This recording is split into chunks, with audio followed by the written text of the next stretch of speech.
fly off mid windup. But I think we just saw that. It's back on. She's got it back on, though. It's all good to go now. Big smile on her face after that one. A little bit about it. Yeah, she may be blushing just a touch. And she's trying to find the strike zone. Mia Davidson catching Aspen Wesley, who did face Alabama in a starting role earlier this season. That was a non-conference game, so technically her only SEC start was March 14th at Ole Miss. Long time ago. Her last start was April 13th against Samford. There's the strike.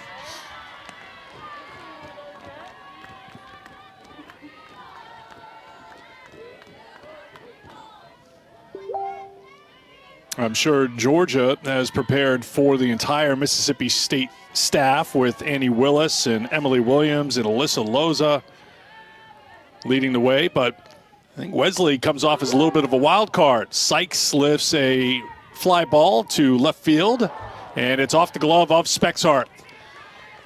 Jogging into second base is Sykes. An error will get things going here for Georgia, and defense has not been a strong suit for these two teams this season. Well, for both of these teams, as you mentioned, we've seen them move people around the field quite a bit, and Carter Spexarth getting the start in left field. She gets a good beat on this one. She's right underneath it, and it just pops in and out of her glove. Those are the types of outs going up against a really tough Georgia offense that you need to make. Aspen Wesley throws a really nice pitch, gets Sykes to pop up, and instead of an easy out one, that puts a runner into scoring position with nobody out. We've seen Chloe Mala'ulu in left field for the most part. But Samantha Ricketts, in order to get a little bit more pop in the lineup with Addison Purvis at the DP spot, that's forced Spexarth into the outfield. She's been playing right field, but in left field today, and gets charged with the error. That is the 65th error for Mississippi State this season. That's the most in the SEC.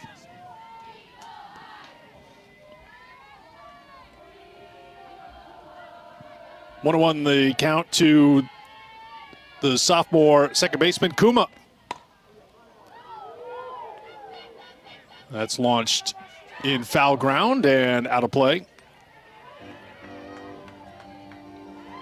And right from the get-go, we see Aspen Wesley working the inside part of the plate to these right-handed Georgia batters. And what's interesting about it is when you look at their outfield, they're actually shifted towards the right side of the field. Chloe Mala'ulu is playing on the right side of second base, anticipating that these Georgia batters are going to try to stay inside of that inside pitch and drive it opposite field.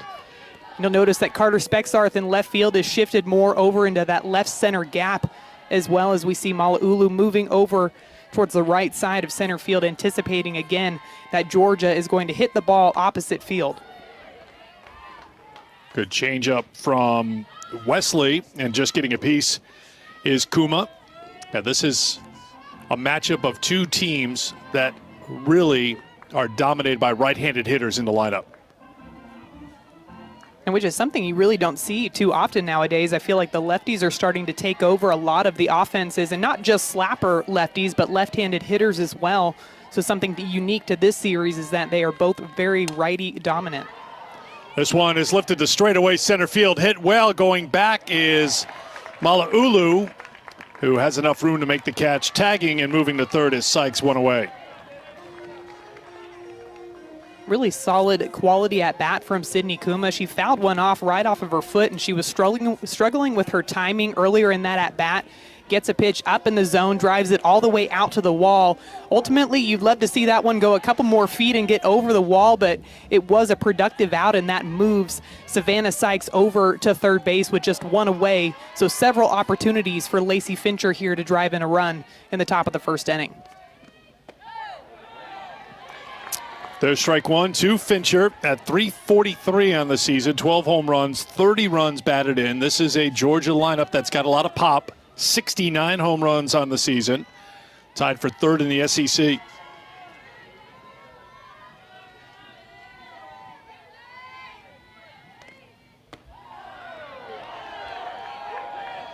One and one.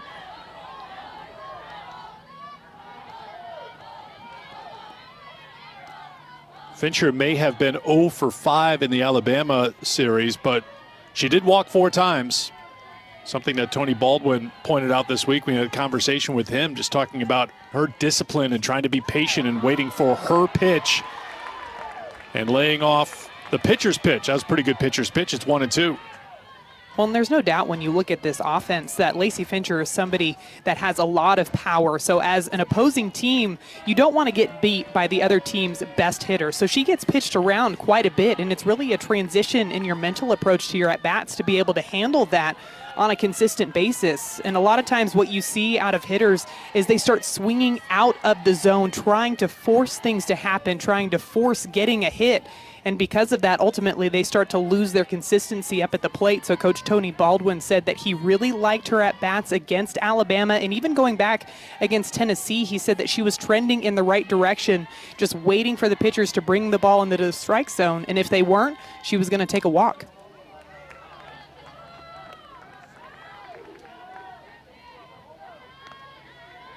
Fincher not getting cheated on the swing is at all, getting down to one knee, taking a rip at that 1-2.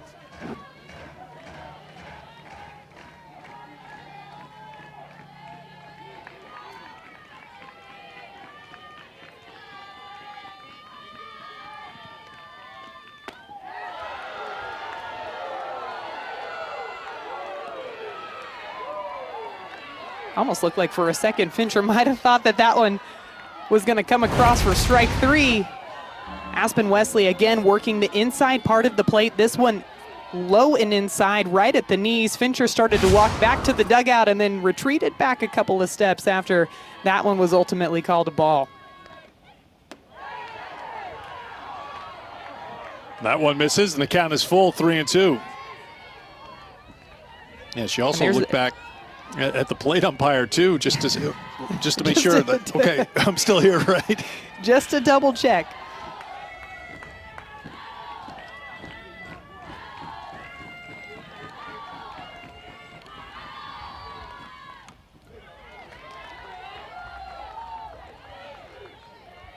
Wesley trying to attack her with those back-to-back change-ups. The changeup, the pitch before, a little bit more up in the zone, and you could see Fincher kind of keeping her weight back, swinging at that one. Looked like she was right on time, just a little bit underneath the ball, and that's why it fouled back straight back into the netting behind home plate. Ninth pitch of the at-bat. Ball four, and Fincher works a walk.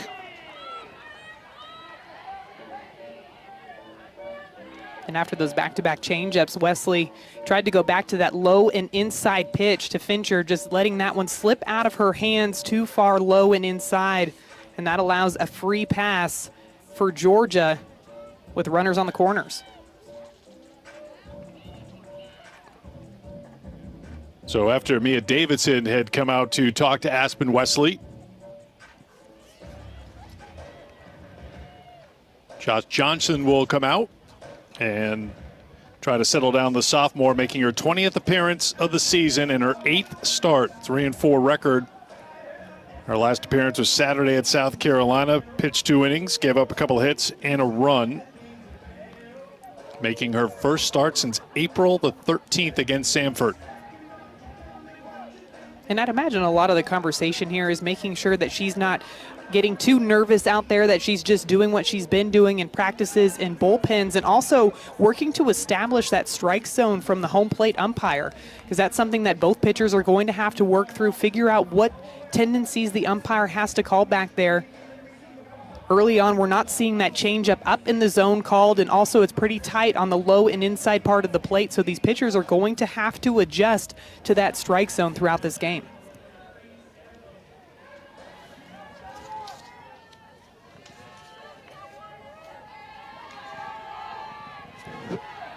Here's Sarah Mosley.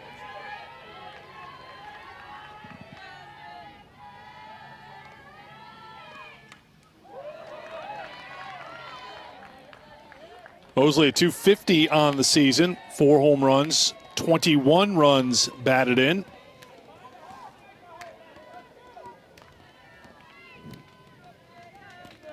Sophomore in a big spot here, first and third, with 1 out here in the first.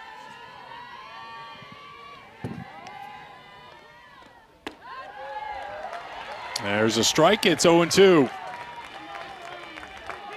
And Mosley is somebody who has come through in the clutch several times for this Georgia team. You even go back to that Kentucky series where they lost game 1 and came out winning both game 2 and game 3. They were down 8-1 at one point in game 2, but Sarah Mosley coming up with several clutch hits in that series to bring them to a series win.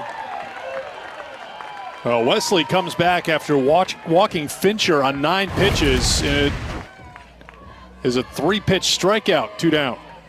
Wesley, again, working that screwball inside. It was called a ball when it was down at the knees or a little bit below, so this one she brings up just a bit more, right about thigh high, and gets Mosley looking for out number 2. Here's Jada Kearney. Freshman in right field here tonight. She swings at the first pitch. Fouls it off for strike 1.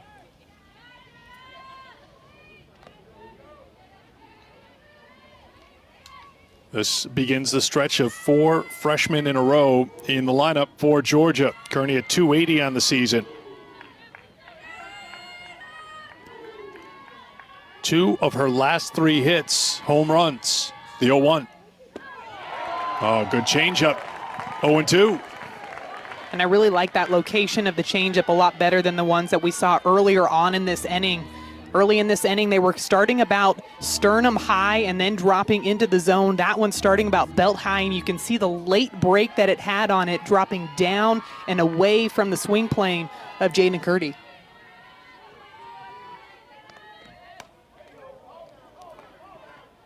Kearney too short, and on to first as Kennedy throws to Leilua to retire the side. So the error does not cost Mississippi State, and the Bulldogs coming to the plate in the first.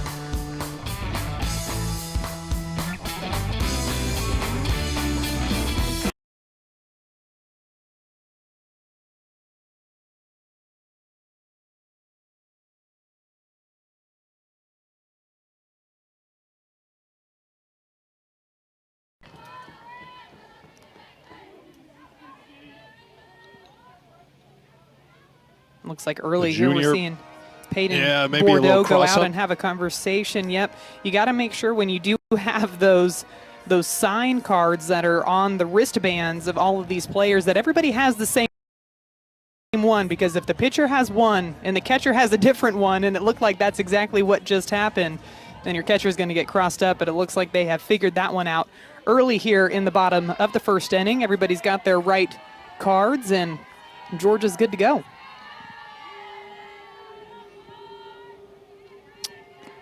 The 1-1.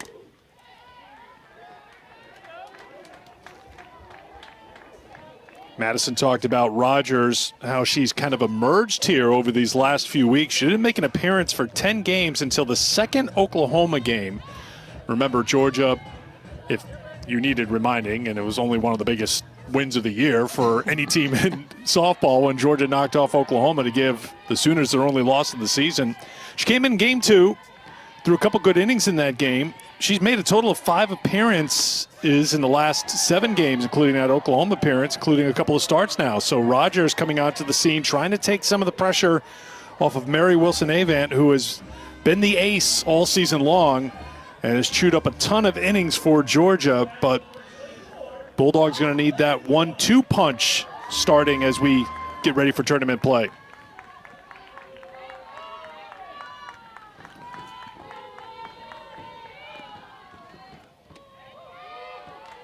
Change up called strike.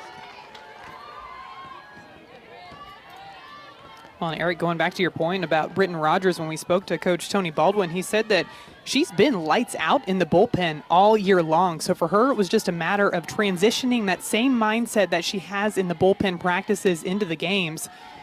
And they're starting to see that mindset emerge in the circle as of late. You mentioned those good innings pitched versus Oklahoma. She also had some good innings against Tennessee. So that's why we're seeing her pitch more and more for this team. And I think you have a great point. It's so important for them to have that established number 2 pitcher to be able to come in behind Mary Wilson-Avant as they move on into the SEC tournament and, of course, into the postseason. It's super helpful going deep into the postseason when you have multiple arms that you can throw out there in the circle. Goes up high to Leilua. So Rogers starting off with a strikeout of Malauulu. And Leilua leading the team in on-base percentage. OPS was 2 for 5 with that home run in the sweep of Tennessee. Another 0-2.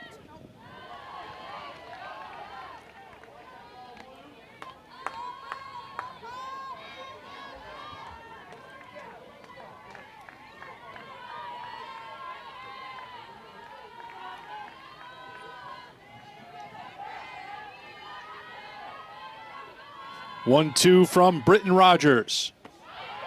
Oh, another good changeup. Back-to-back strikeouts to start things for Rogers. 2 down. Rogers has such good command of that pitch, and that's why we're seeing her throw it so often. She can throw it at a strike at any time. This one dropping in right in the heart of the strike zone. And Fa'alelua knows it. You can see immediately she turns to her teammate and says, "My bad, I watched that one go by." But Britton Rogers really commanding that changeup early on in this game. I'll bring up Carter Spexarth. Spexarth getting her first start of the season in left field here this evening. 329 of the season, second on the team in hitting to Leilua. 10 home runs, 38 runs batted in. And that changeup, the go-to pitch, as Madison talked about, for strike one. And I think it's only a matter of time before we start to see these Mississippi State batters try to sit on that pitch, knowing that she's throwing it for a strike, and you're going to get at least one of them per at-bat. So these batters are definitely going to have to make an adjustment in order to be successful off of Rogers today. And she'll throw you a wrinkle like that and get ahead of the count 0-2. Well, the pitching coach for Georgia is Rachel Fico, and she is somebody that definitely likes to throw the back-to-back changeups, and she's not even afraid to throw back-to-back-to-back changeups just because of how confident she is in that pitch out of Rogers.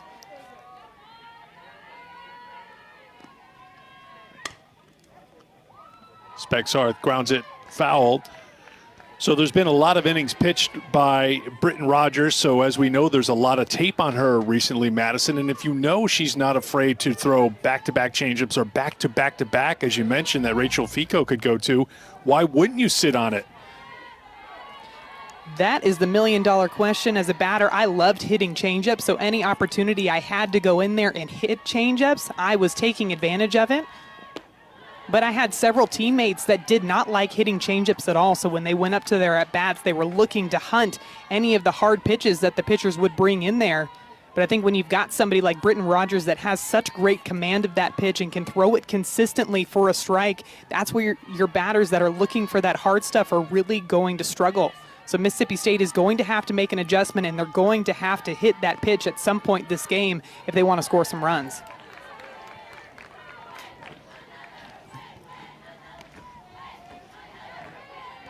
And I think when it comes to sitting changeups, there's a couple of different approaches you can have as a hitter. You can either go up there and try to pick it out of the hand, or you can change your rhythm and your timing to only be on time for that one speed, for that changeup. A slow rhythm in your load and your swing to be on time for just that one pitch. Spexarth fell behind in the count 0-2. Of course, you can't sit on anything then. You're just fighting for survival, trying to stretch out the count, try to see a few more pitches, and she's done just that here to even things up at 2-2.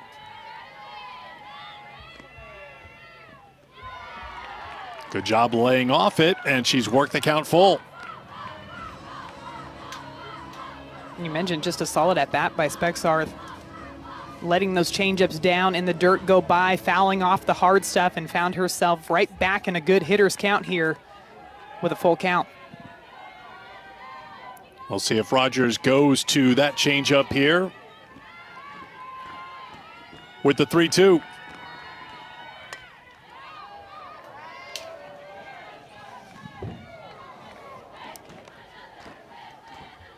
And as a batter, the more hard pitches you start to foul off, knowing that she throws that changeup so consistently, it's like every one that you foul off, you know you're getting one pitch closer to seeing another one of those changeups. It's always in the back of your mind when you get to that 2-strike count against a changeup throwing pitcher.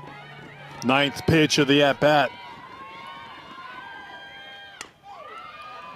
There was the change. Spexarth tried to wait on it, made contact, but it's a 1-2-3 inning for Britton Rogers as Sykes throws on to Fincher to retire the side. We played one scoreless in Starkville.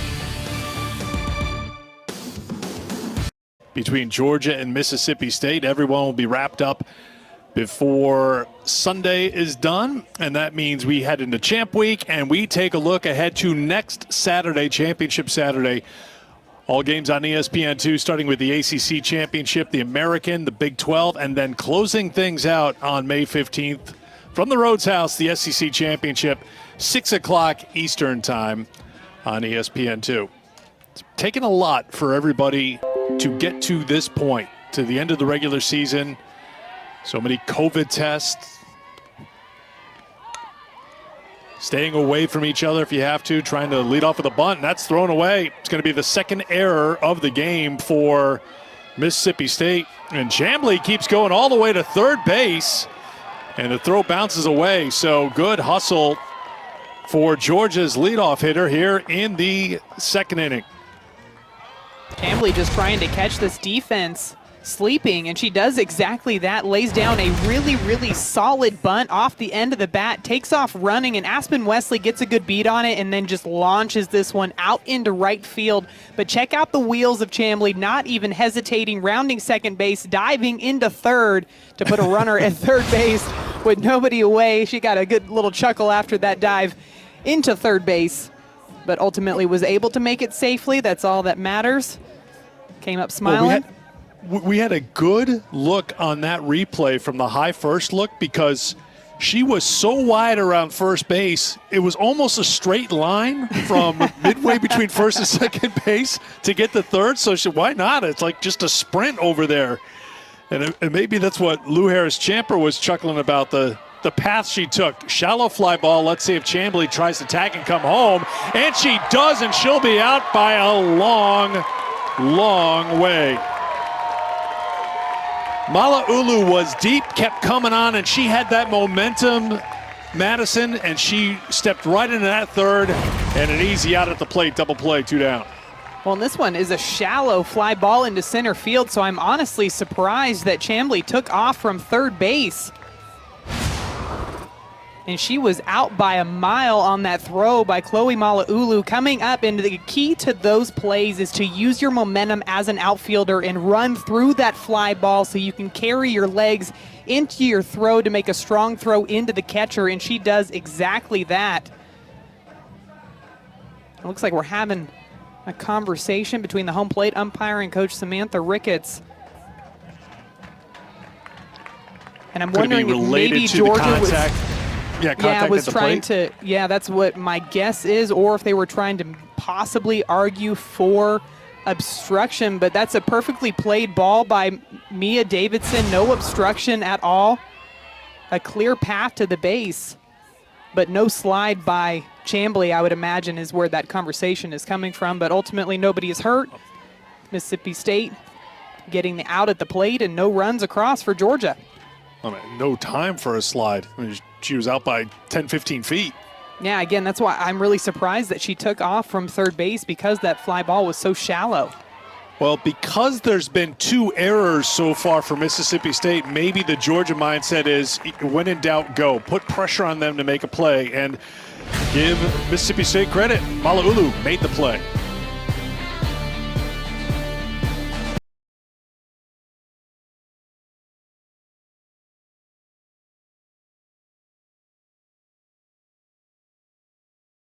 Hoping that Texas A&M can take 1 from the Florida Gators, because that would mean they win the SEC regular title outright.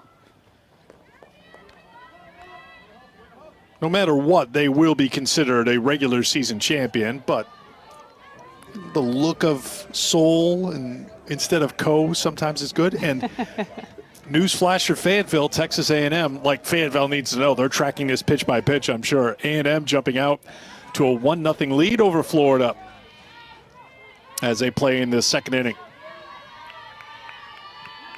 Well, when I look at that series, I was so interested to see how it was going to play out, because one of Florida's strong suits is they're very disciplined up at the plate. They very rarely swing outside of the zone.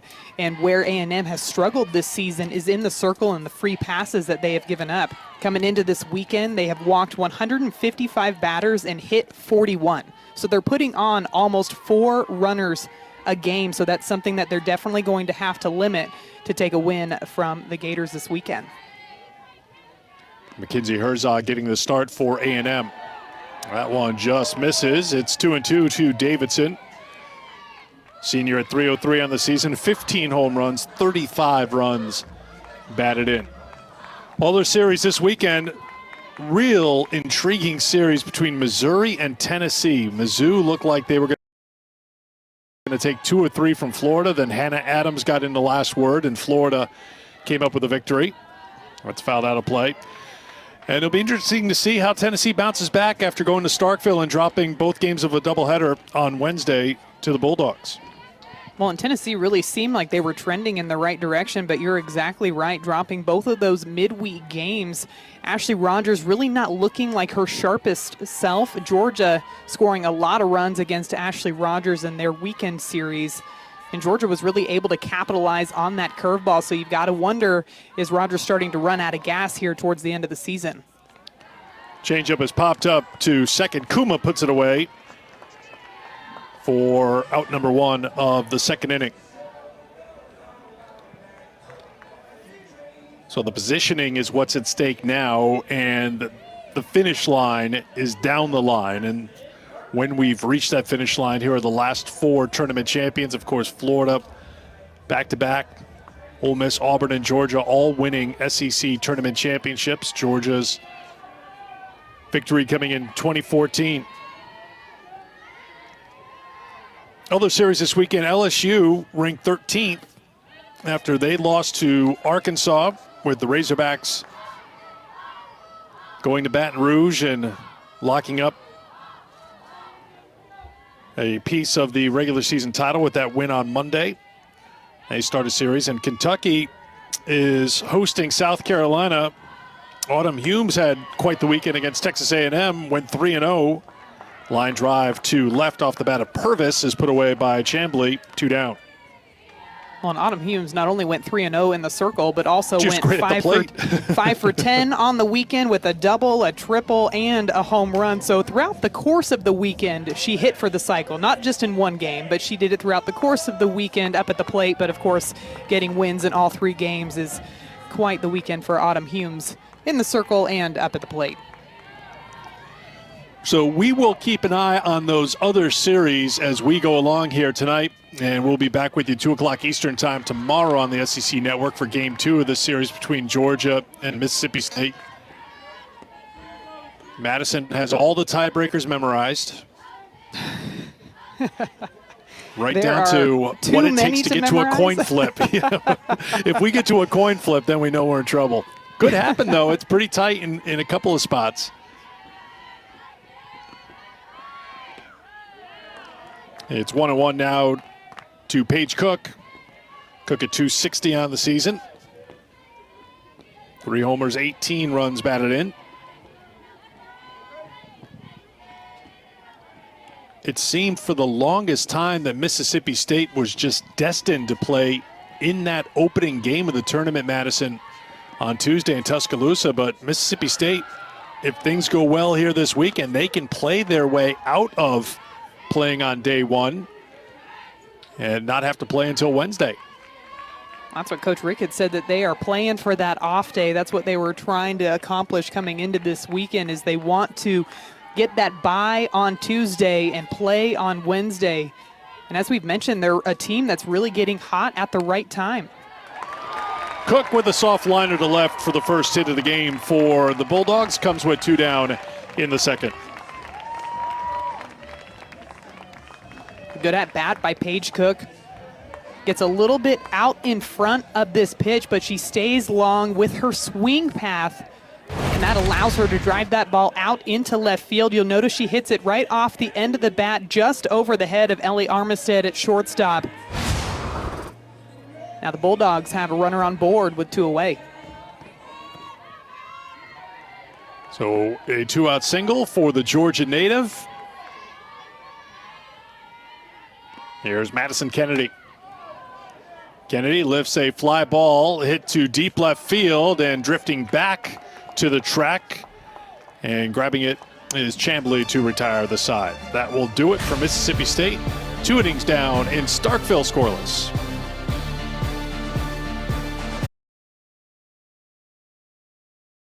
To Mississippi State, and then the leadoff hitter of the second inning reached on an error, but both runners unable to score. And to your point, Eric, I think that Georgia's definitely going to have to do a better job of taking advantage of the opportunities that they're given with runners in scoring position. You look back to the second inning with a really good opportunity to score, and Chamblee just trying to take home on a very shallow fly ball out into center field. Both of us were surprised when she took off, but instead of keeping that momentum in your dugout, it automatically gave it right back to Mississippi State, and here Georgia has another leadoff batter on board, so we'll see if they'll be able to take advantage of it here in the top of the third. So Landrum aboard with a walk to lead things off here in the third. Tomorrow afternoon, we have a softball doubleheader for you as we continue to wind down the regular season. It starts at noon Eastern, series finale in Tuscaloosa. Number 25 Ole Miss taking on third-ranked Alabama on Senior Day. Then game 2 of our series between Georgia and Mississippi State. Both games here on the SEC Network and the ESPN app. Popped up and grabbed by the catcher, Davidson. Good quick move by Davidson, 1 down. Mia Davidson is a professional at those pop flies behind home plate. I swear she caught at least 4 of them in that doubleheader against Tennessee. Immediately looking up, tracking it all the way back, and I love how immediately after she catches that ball, she's looking up to see if she can double up CJ Landrum at first base. Just a great play, and she makes that one look really easy. And it's tough for those catchers to be able to track that ball going up and behind them. But a nice job by Davidson. Looked like a pretty good pitch, and it's called a ball. It's 1-0. There's been a couple of pitches that we've seen so far in this game that have been really close, that look like strikes from our view, and these pitchers having to adjust to the tight strike zone back there behind the plate. Kumo with a big rip, and Landrum steals second, so she's in running scoring position, or is she? Did she leave early? Leaving early, but again, just giving that momentum right back to Mississippi State.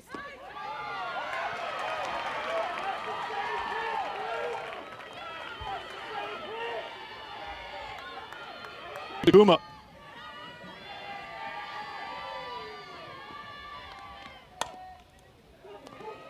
Grounded to deep short. Kennedy, tough play, and she makes it in time with a stretch at first by Fa'alelua. 2.5 done in Starkville, scoreless.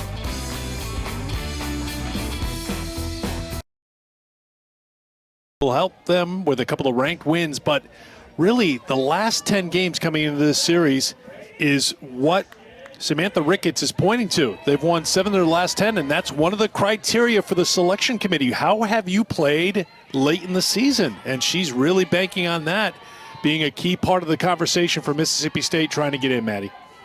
Well, and one of the things, when you look at a normal year, is what I'm going to call every other year except for the 2021 season, your overall record, you have to be over 500. They've, of course, waived that for this season, and I think that was one thing that Mississippi State was in danger of even a couple of weeks ago. But because they've gone on this late season run where they've gotten those 7 wins in the last 10 games, they've obviously propelled them over 500, so they don't even have to worry about that.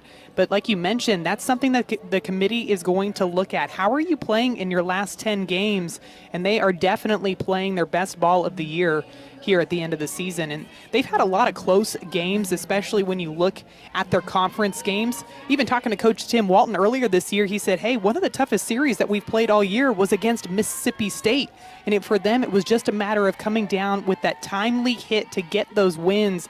And once they finally got that first one against Texas A&M, they are really rolling and keeping that momentum going from game to game. Christian Quinn with a swing and a miss. It looks like maybe Britton Rogers is, well, I thought maybe she was having a little trouble with something at the circle, and now Lou Harris-Champer coming out to talk to the umpires.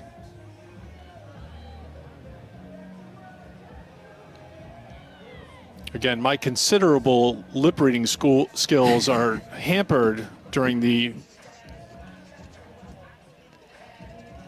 And it looks like she is not happy with this conversation. Again, I can't read lips through the mask, but her body language is telling me that she is not happy with the calls, and I'm imagining that maybe an illegal pitch was called on Britton Rogers.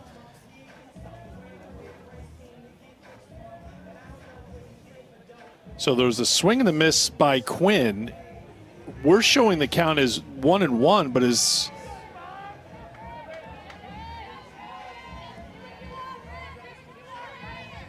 the count 2-0? Well, still showing 1-1.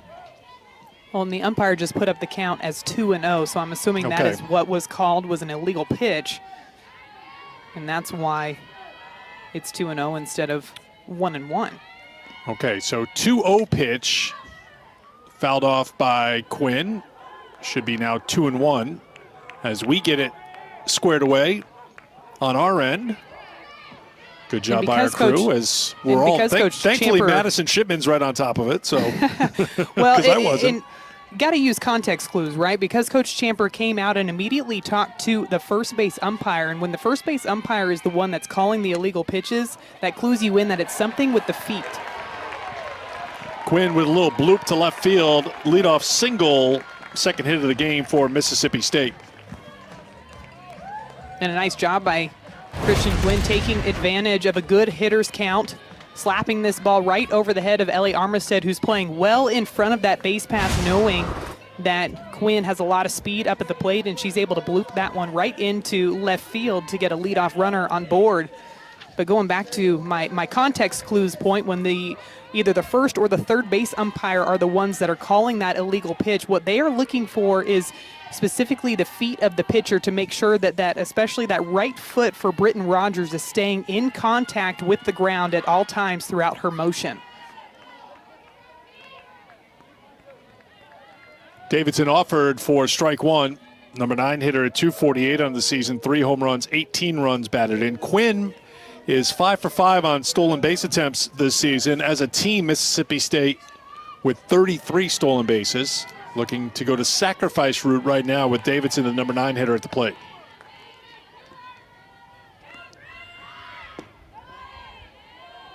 Misses, it's 1-1. Well, back to what we were talking about Mississippi State in the NCAA tournament. You mentioned the Florida series, Madison. Overall for Mississippi State, 7 of their last 9 SEC losses were by 2 runs or less. So they have been in games. It's just that they've won their last 4.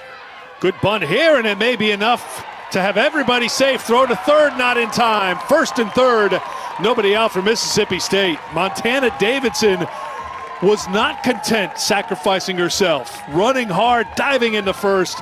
She's safe with Quinn moving to third. And this is pre-pitch thought for their defense, thinking, where am I going to go when the ball is hit to me?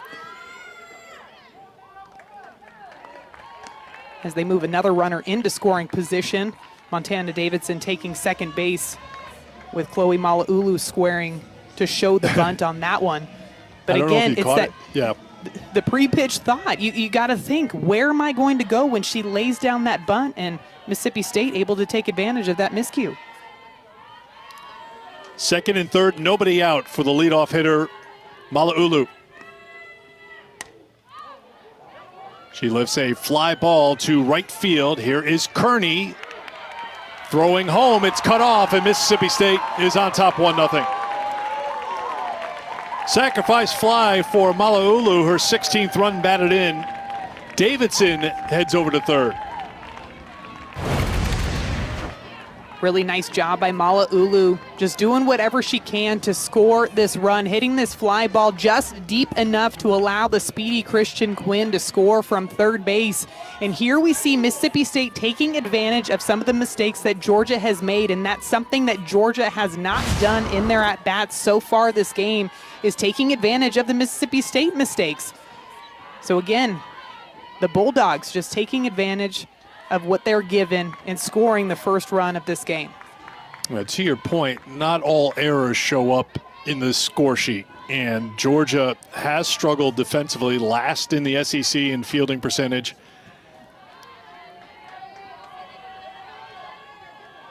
Here is Leilua.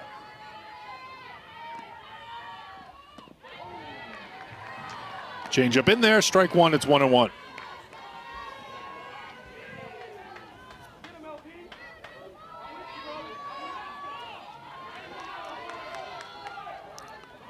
Leilua struck out looking in the first.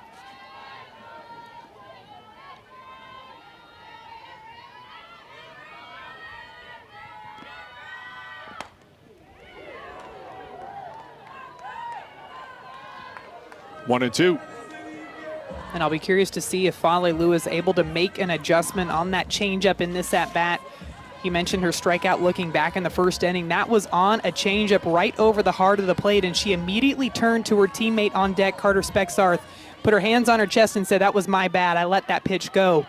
So I fully anticipate seeing her making a complete adjustment in this at-bat, especially with another runner in scoring position. 1-2 from Rogers.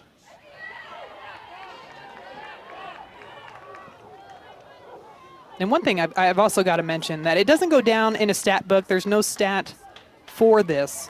But whenever Leilua fouls off a ball, the bat flip that she does to herself, she never drops it. She never drops that bat. I don't know how she does it. She does it so smoothly. It's something that I can't take my eyes off of when she's batting, is the bat flip to herself to catch it after all her foul balls.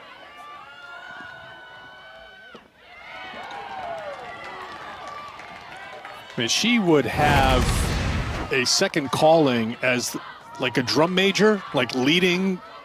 I mean, look that's at that. perfect. That is just great execution. She's just busy with softball, Madison. She can't. I mean, does she practice this? Is it something that she just does? It's a talent of hers. I know Mia Davidson does it as well. Maybe it's a thunder and lightning duo thing. I like that. There it is. Look at there it is again. Armpit. Just perfectly executed. See, now that I mentioned it, you're not going to be able to take your eyes off of it either.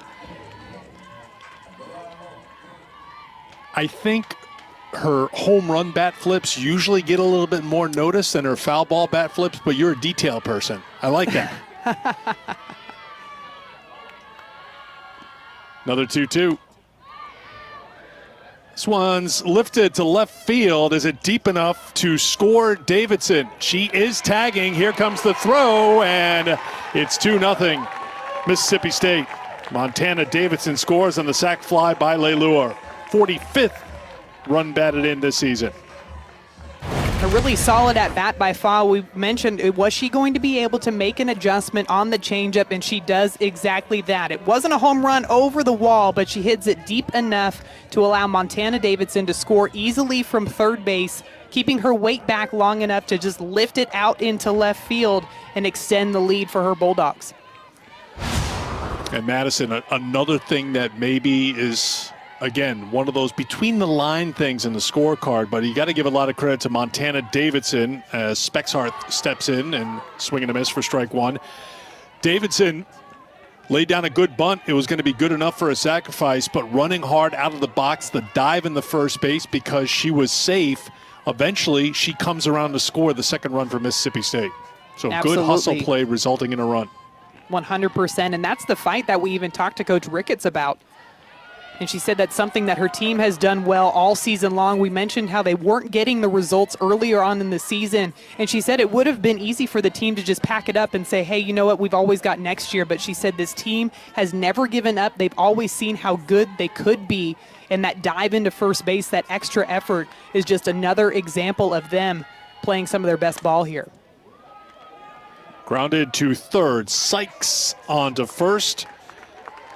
to get Spexar to retire the side. But Mississippi State breaks through 2 runs, putting the Bulldogs in front.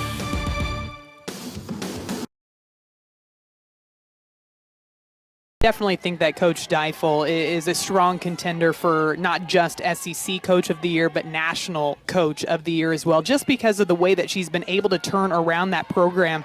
It wasn't too long ago where Arkansas was only winning 1 game in SEC play, and now they are the first one to win the title, at least a share of the title that is not Florida or Alabama in the past 12 seasons. So I definitely think she is a front runner for that. Another coach that comes to mind is John Rittman down at Clemson with their opportunity to host a regional in their first complete season as a softball program. To me, that's something that's very impressive.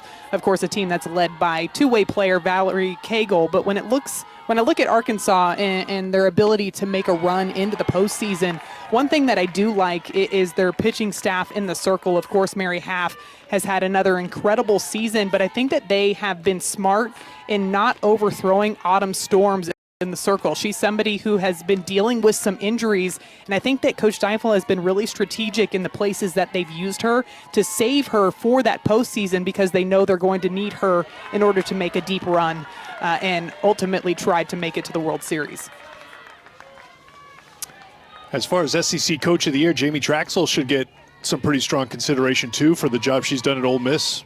Oh, 100%. And the way that she's been able to turn that program around, I think they were picked in the preseason to finish 13th in the league. And coming into this weekend, they were either 6th or 5th in the league, I want to say.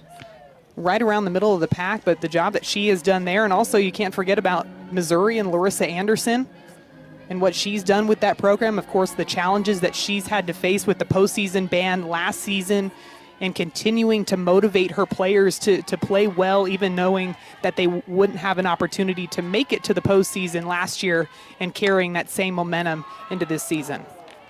Fincher rips it foul. Yes, Ole Miss is 6th, just behind Tennessee by 0.05 of a percentage point. That's how tight it is. You're going to go by the percentage. They are technically 6 games out of first place, and Missouri, 4th place team.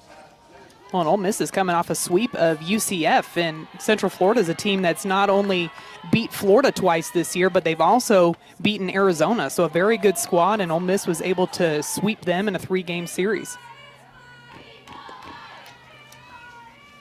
Fincher walked back in the first. Georgia batting here in the 4th, now down 2-0 to Mississippi State. Game 1 of a 3-game series to close out the regular season in Starkville. Fincher hangs back on the changeup, drives it to center field, it's off the wall.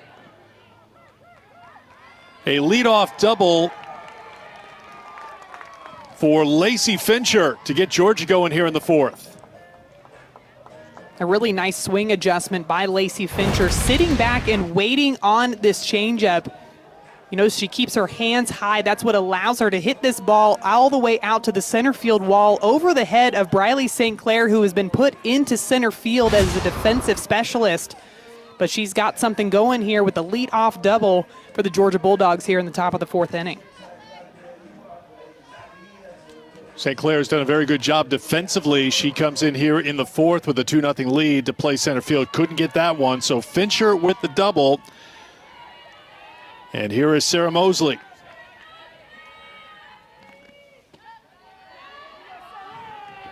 As Madison touched on earlier, Mississippi State with some early errors, but Georgia unable to capitalize. 0 for 4 so far today with runners in scoring position.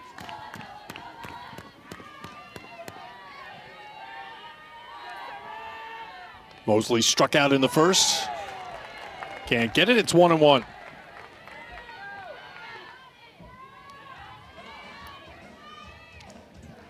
Aspen Wesley getting the start for Mississippi State. Had to work in that first inning through 26 pitches, but got out of the jam. Through only 4 pitches in the second inning. Remember, that inning started with a throwing error on Wesley, but it was highlighted by Chloe Malaulu throwing Chambly out at the plate, trying to score on a fly ball. Then a 9-pitch third inning, but Wesley working a little bit more here in the 4th inning.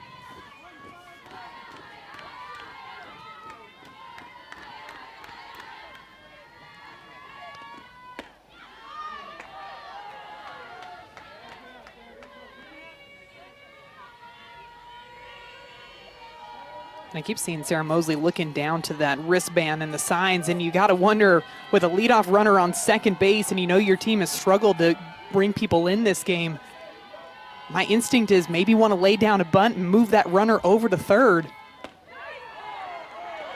But it looks like they're just going to have Sarah Mosley stand in there and swing away. And honestly, Eric, I think that the sacrifice bunts, we've seen one already this game, but it's not something that we see too often in today's game. I think it's more of kind of the old school way of playing, a little bit of small ball, whereas today everybody seems to rely heavily on that home run ball. Georgia, one of those teams with 69 home runs on the season.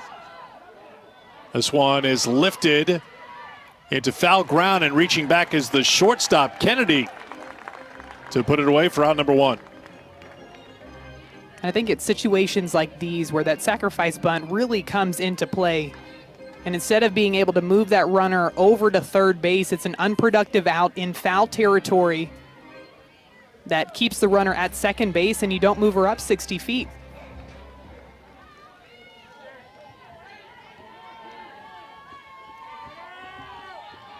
I was looking up the number, but Dan the Man Ferran is much quicker on the stats than I. 12 sacrifices for Georgia this season. That ground ball off the bat of Kearney will move Fincher over to third, but now two down here in the fourth.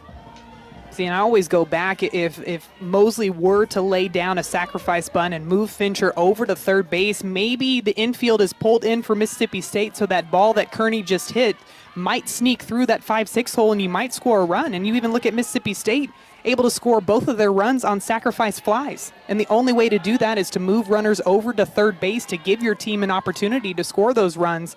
So I think that sacrifice bunt is something that we're missing a lot in today's game in order just to move those runners over 60 feet closer to home plate. Chamblee reached on a throwing error on the pitcher back in the second.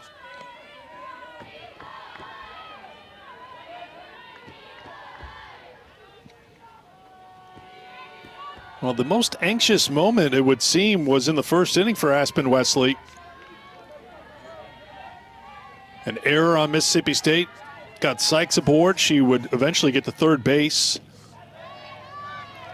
And after Wesley walked Fincher in a long at-bat, there was first and third with one out, but Wesley came back, struck out Mosley, then got Kearney to ground out.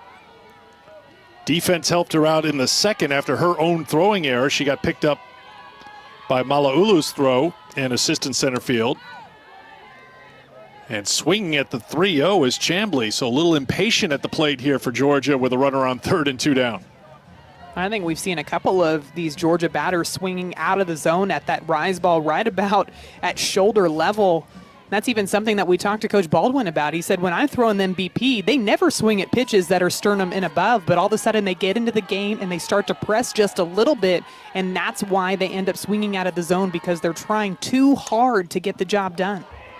Chamblee with a fly ball hit deep to left field, going back and off the glove of Mala'ulu, and then over the fence and foul ground, it would appear, but where did she make contact with it? It looked like it was in foul territory, and she's lucky because you're exactly right, Eric. It looked like it bounced off of the heel of her glove and then over the fence. Oh, but did she make, now that we see the replay, did it make contact with her glove? I thought at first look it hit her glove. It looked like it definitely deflected off the top of the fence, yeah. So a foul ball off the bat at Chamblee. It's 3-2.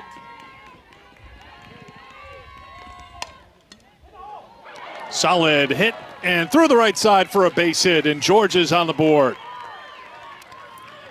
Fincher scores from third, 2-1.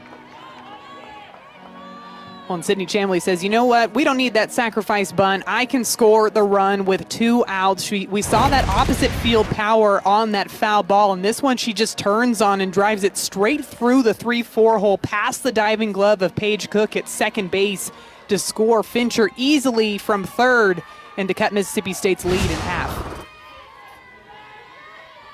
I'll bring up Ellie Armistead, who takes strike one. Armistead hit the fly ball to shallow center field. That Chambly tried to tag up on, but was thrown out by Malaulu.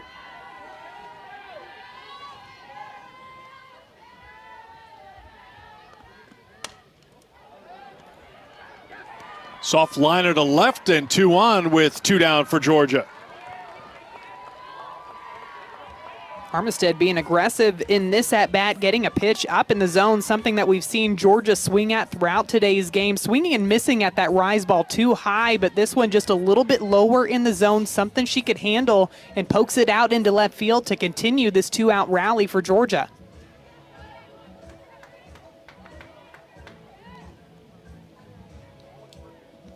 Time is called, and Josh Johnson heading out to the circle.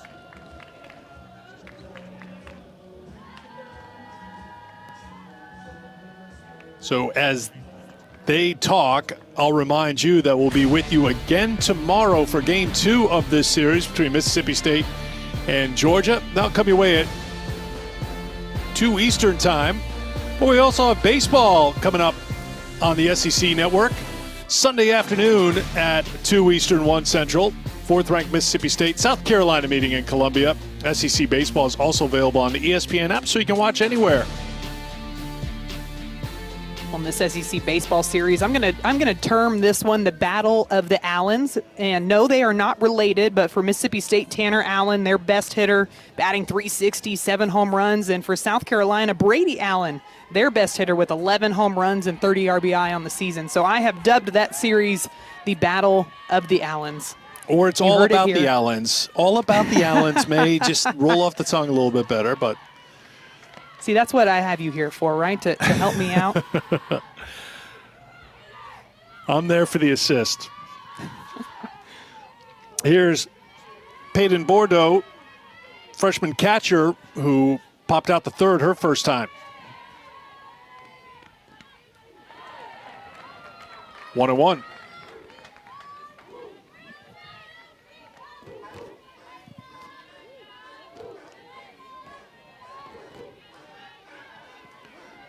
Fincher started the inning with the double.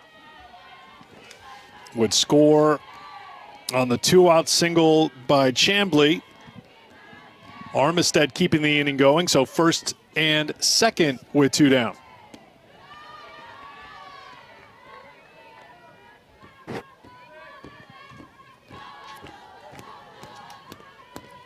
If you're just joining us, Aspen Wesley getting the start for Mississippi State here in Game 1 of the series.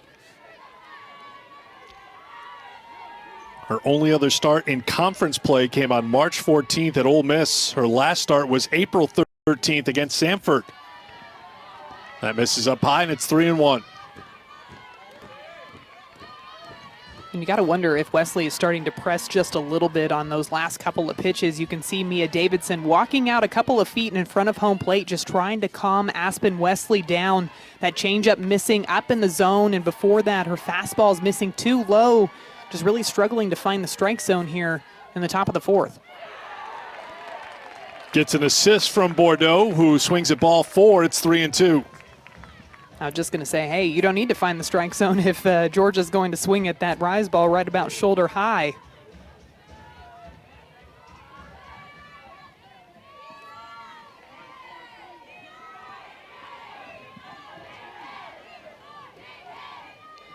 Here is the 3-2. Popped up. Montana Davidson puts it away to retire the side. But Georgia gets a run back, 2-1 after 3.5 in Starkville.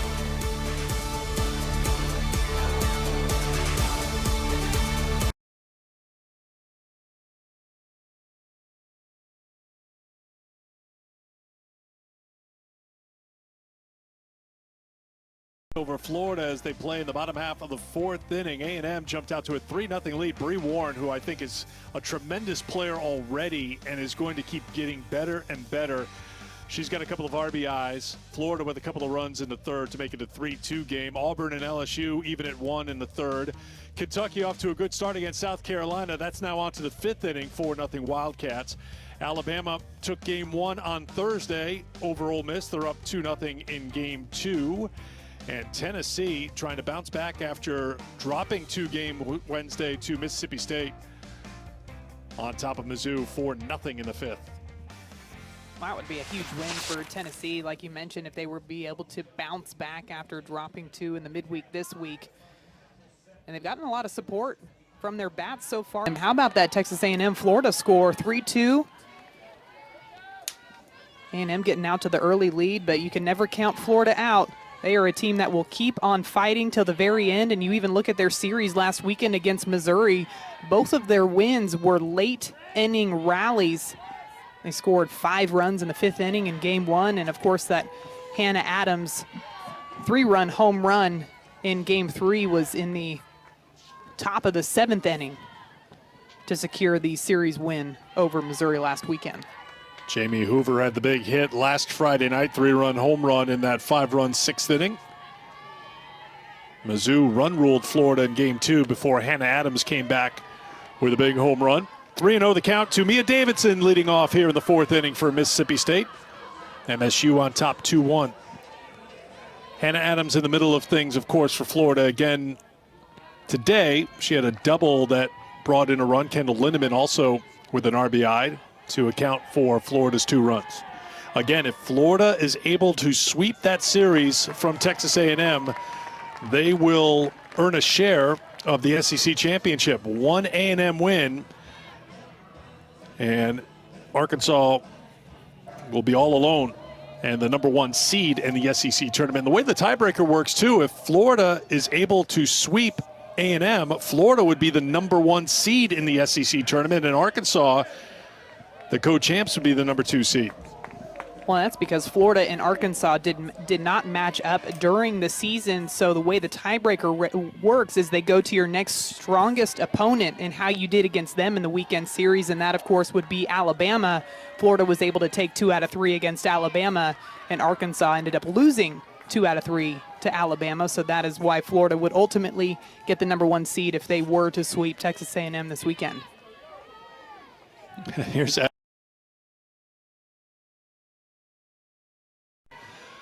who has hit her way into a regular spot in the lineup. I think she wanted that first pitch back.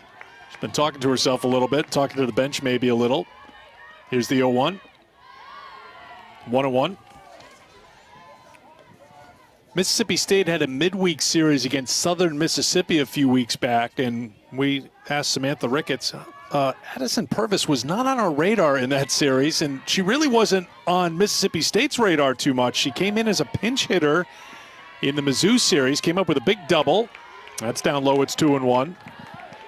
Addison's from Missouri, so that was a big moment. So she had a clutch hit in her home state, then they gave the freshman a start and has really stepped up, solidified that spot in the lineup, the DP spot, and batting 5th right now behind Mia Davidson. Purvis slices one, foul and out of play. Well, and Coach Ricketts said that she really likes, one, that she's a left-handed batter so that she can break up some of the righties that she has in her lineup, but also that she never lets the moment get too big. And that's one of the reasons why she's so successful up at the plate, is because she just stays within herself, stays within the zone. And Coach Ricketts had a lot of great things to say about Addison Purvis and just her ability to work her way into that starting lineup from, as you mentioned, being used as a pinch hitter early on in this season and now a starter in the DP spot. Lays off, and the count goes full, 3-2.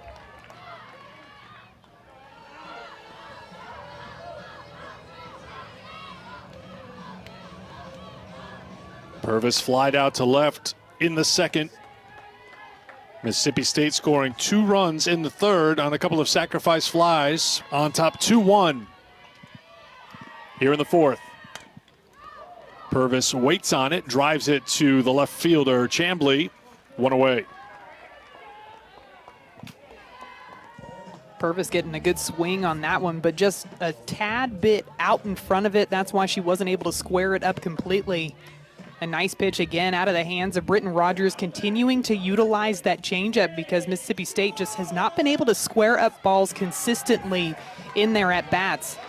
As a pitcher, all you have to do is just try to throw off the hitter's timing just enough to where they mishit it, exactly like the one that Addison Purvis just hit out to left. Here's Paige Cook, who got the Bulldogs' first hit of the game, came back in the second inning. Inside for ball one.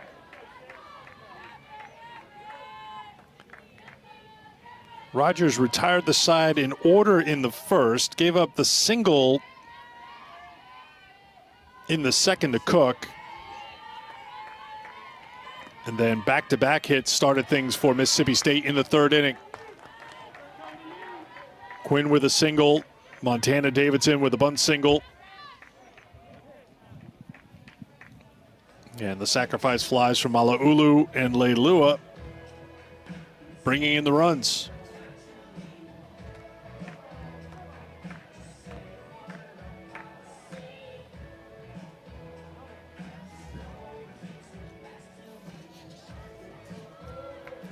Britton Rogers, who got the start in game 2 of the Alabama series last weekend, gave up 2 earned runs in her time in the circle in that game.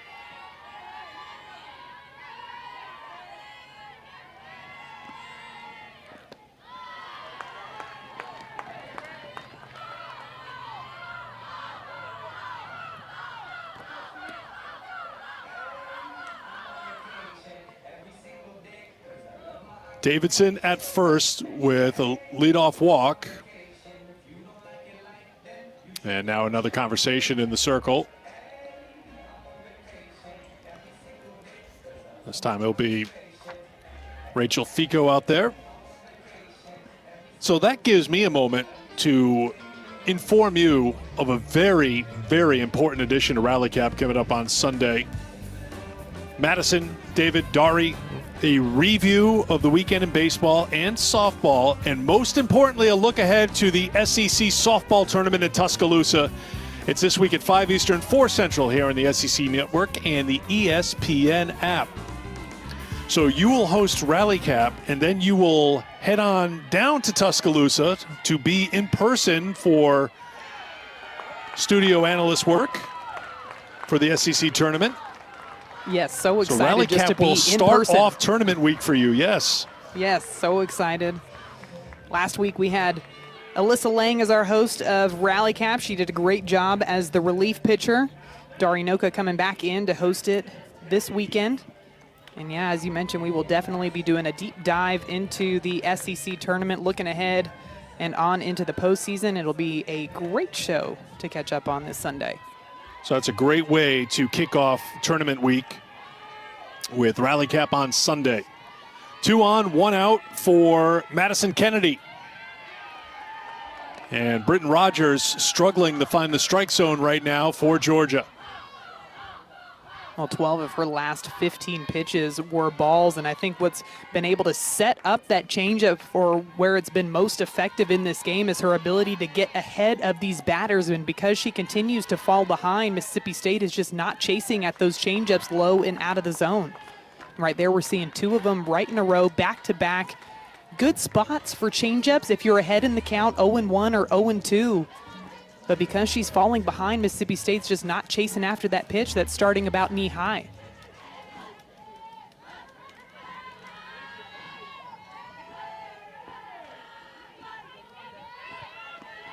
Two-0. There's a strike. It's 2-1.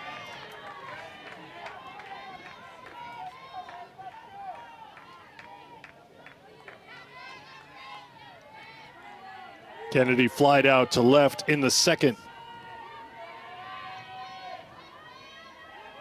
First and second, 1 down.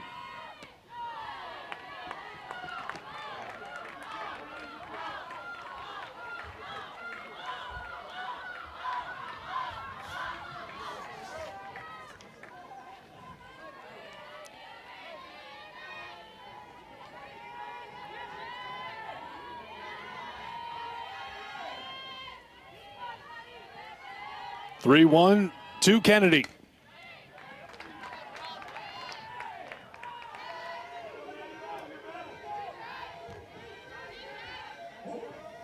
That looks like they've got Allie Cutting out there warming up in the bullpen, getting ready. And Cutting would be a completely different look than what we're seeing out of Britton Rogers. Of course, again, we're seeing that steady dose of changeups out of the hand of Rogers, and Cutting throws the ball pretty good velocity, but she really works that drop ball down in the zone. Again, we continue to see a ton of foul balls. These Mississippi State batters just fighting off that changeup, waiting for something that she's going to throw in the zone, and if she's not, they're taking their base. And for Rogers here, I would continue to work that pitch, try to keep it about thigh high, try to induce a ground ball, knowing that you have a force play over at third base. Really trust your defense, trust that they'll be able to have your back here and get you out of this inning.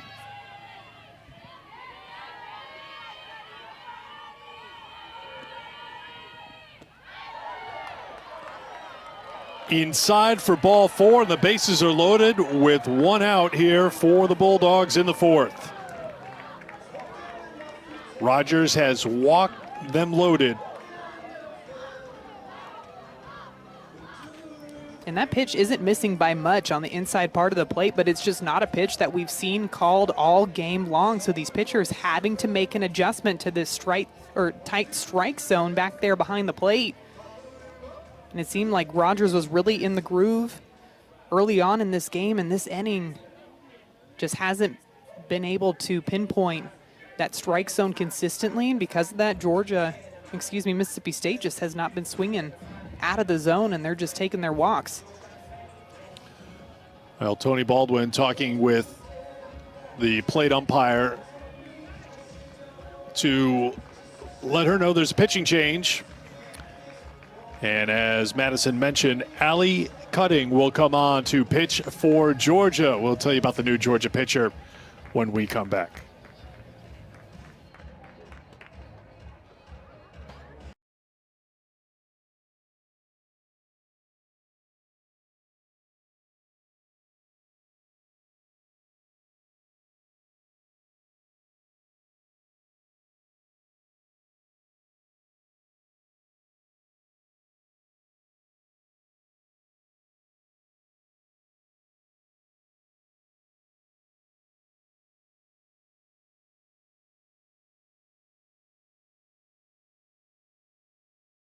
Level, but here she's really going to have to zone in on the strike zone. You look at her last 6 appearances, one place that she has really struggled is with the base on ball. She's given up 13 walks in 12 innings pitched. Swung on in a line drive to right field by the pinch hitter, Jackie McKenna. 1 run in, the second run comes in, and Mississippi State's on top 4-1. Jackie McKenna wasting absolutely no time, taking advantage of a new pitcher in the circle for Georgia. Swings at the first pitch that she likes and drives this one out into right field to Jada Kearney, who tries to make a throw on it, but it easily scores Mia Davidson from third base and then brings in Paige Cook for another run for Mississippi State. So the walk's costly for Georgia. Davidson walked and scored. Cook walked and scored. They get the force out at third here as Montana Davidson grounds to short. Well, Kennedy is retired. 2 down.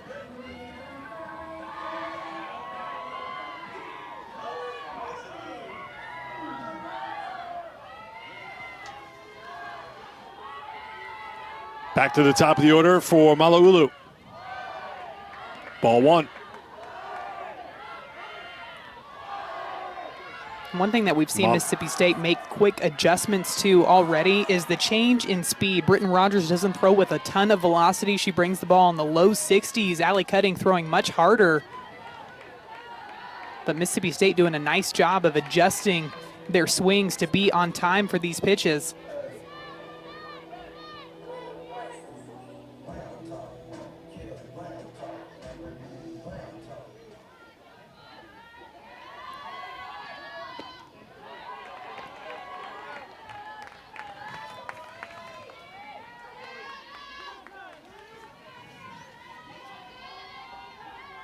Two and 1 the count to Malauulu.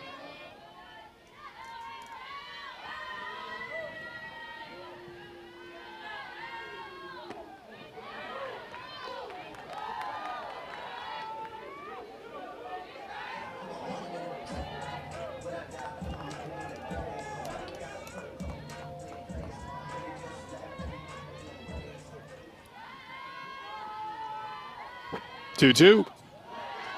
Lays off. Count goes full, 3-2.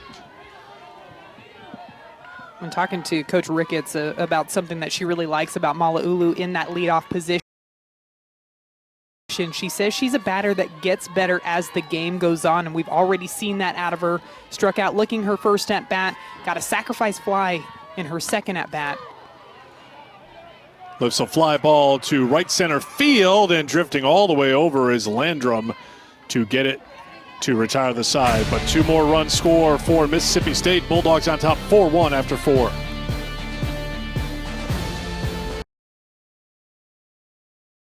Alyssa Loza, the new pitcher, hard thrower, comes on for Mississippi State.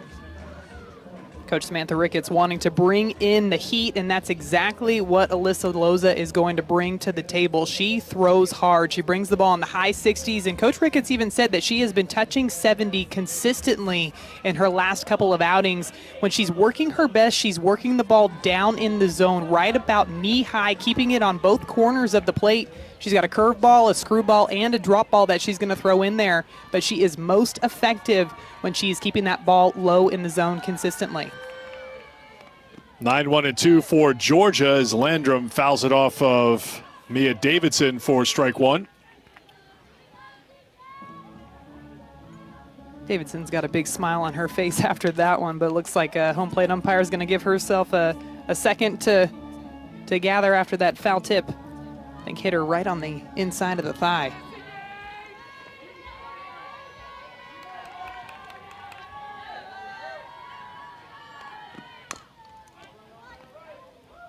Tapped foul, and it's 0-2 to Landrum.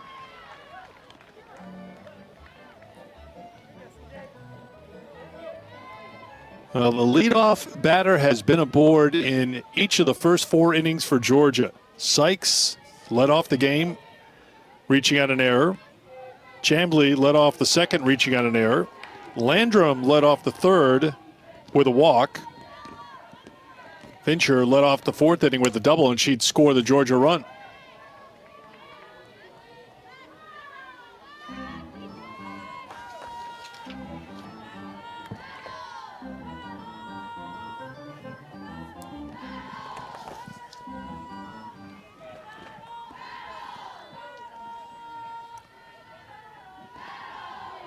Loza from North Torrance, California, Arizona State transfer, ready for the 0-2 again. Took something off it, gets the strikeout, 1 down. Loza pulling the string on this one. We mentioned how hard she throws, bringing it upper 60s into the low 70s. This one, the change up, bringing it in there right about mid 50s. CJ Landrum just not able to make an adjustment way out in front of it. And Loza records her first strikeout of the game. Back to the top of the order here, Savannah Sykes.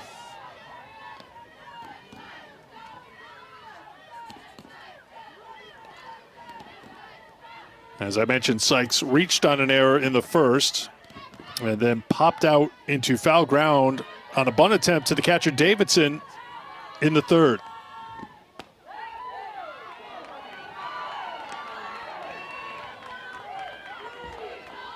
Two and 0.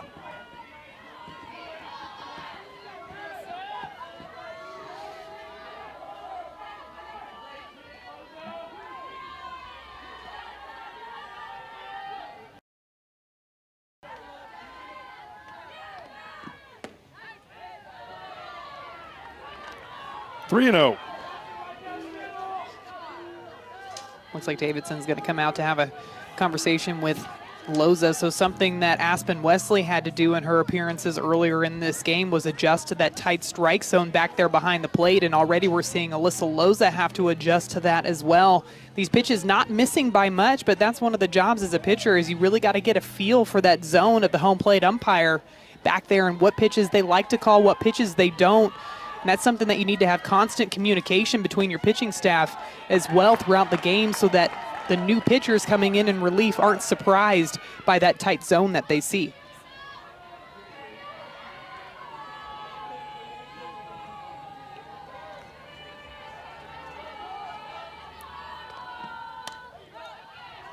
Count goes full, 3 and 2. Good to see the teal brought on the road by Georgia. Of course, teal in honor of Alex Wilcox, of course, passed away of ovarian cancer back in June of 2018. Mississippi State continues to wear their teal on midweek games. There was a teal game for all the schools, all the teams in the SEC this year.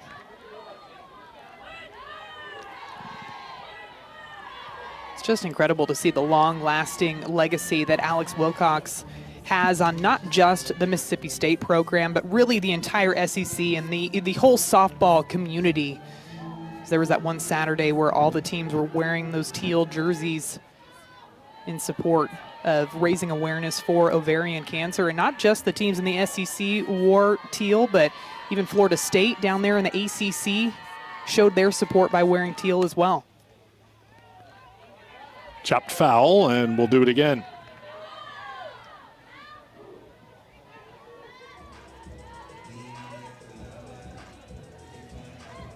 Alyssa wearing that number 98 to pay tribute herself to Alex Wilcox.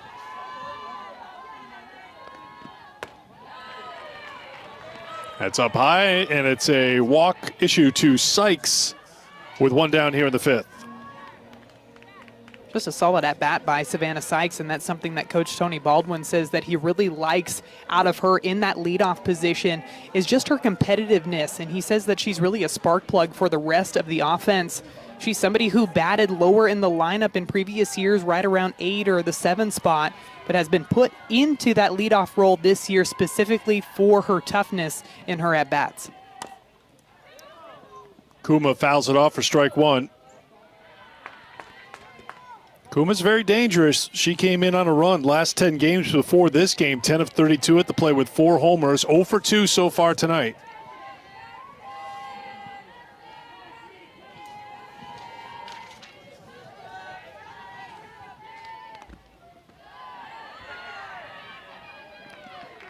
In the dirt, and that will allow Sykes to take second. A good read by Sykes, and that changeup is something that we're seeing quite a bit out of the hands of Loza. This one going down into the dirt. Mia Davidson doing whatever she can to try to keep that ball in front, but it skips away just enough to allow Sykes to move on over into scoring position for Kuma.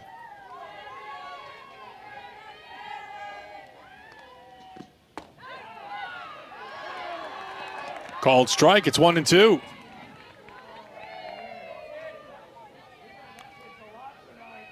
Kuma disagrees. We haven't seen that inside part of the strike zone called all game long, and I will say that's probably one of the first ones that we have seen called inside.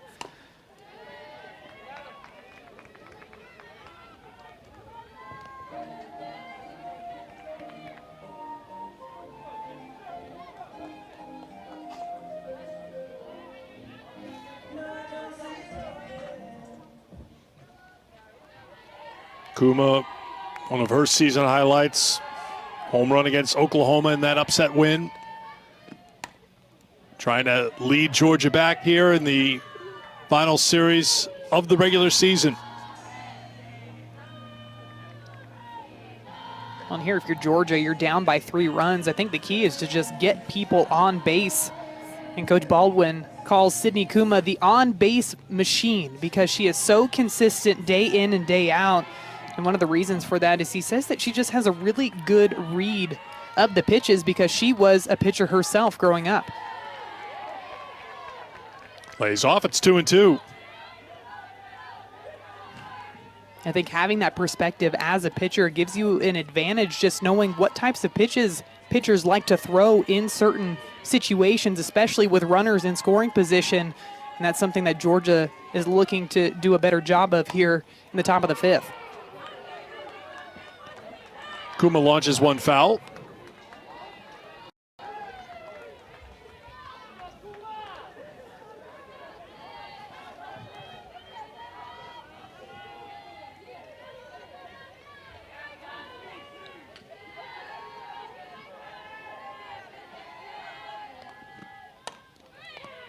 Kuma slaps it right side, stepping on the bag and then throwing over to third.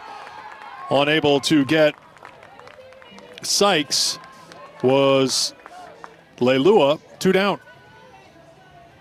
That was a really nice play by Fa Leilua. That ball came off the bat of Sydney Kuma really hard. Hitting it straight to Leilua over at first, able to snag it, touch first, and immediately throw the ball all the way to third to see if she can get Savannah Sykes over there.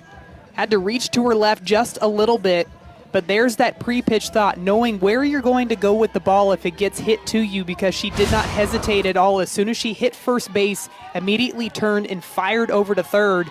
And even though she didn't get the out, it keeps you on your toes as a base runner, knowing that they're thinking ahead where they're going to throw the ball with those plays.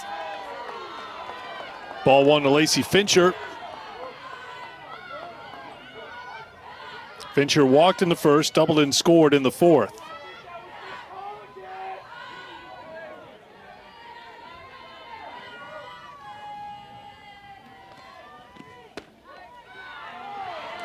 One and one.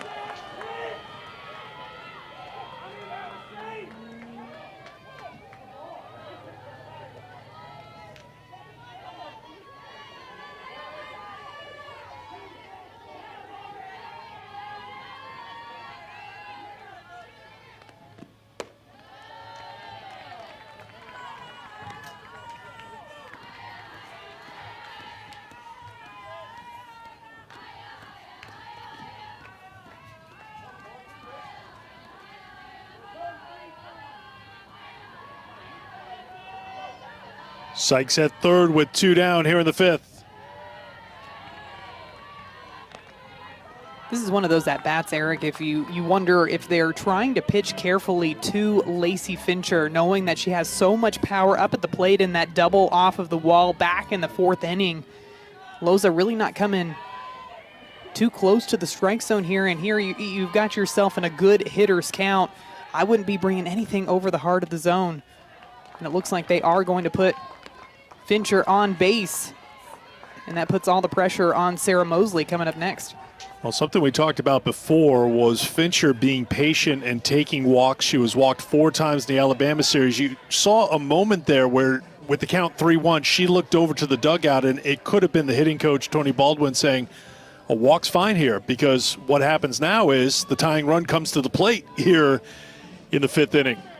Well, and when you know that you're one of the powerful hitters in the lineup, sometimes you want to try to do too much and force something to happen. But if the pitchers aren't going to give you anything to hit, you're hurting your team by swinging out of the zone and forcing something, rather than just taking your base and trusting your teammate behind you that they can get it done. So conversation in the circle right now with the fielders and the catcher for Loza. And Sarah Mosley will step in with 2 on and 2 down. And we'll have a pinch hitter here for Georgia as Mackenzie Puckett steps in.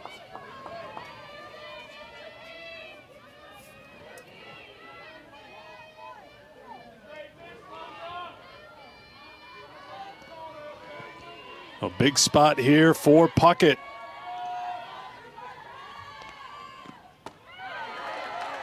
One on one. You got to wonder here if Georgia is liking the matchup of the lefty going up against the righty and Alyssa Loza.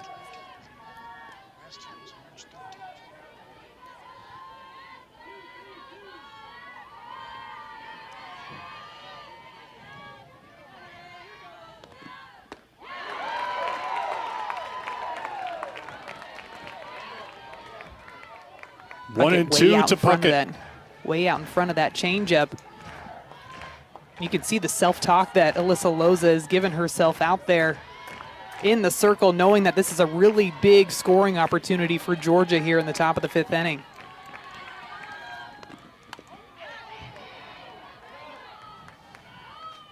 Puckett gets just a piece.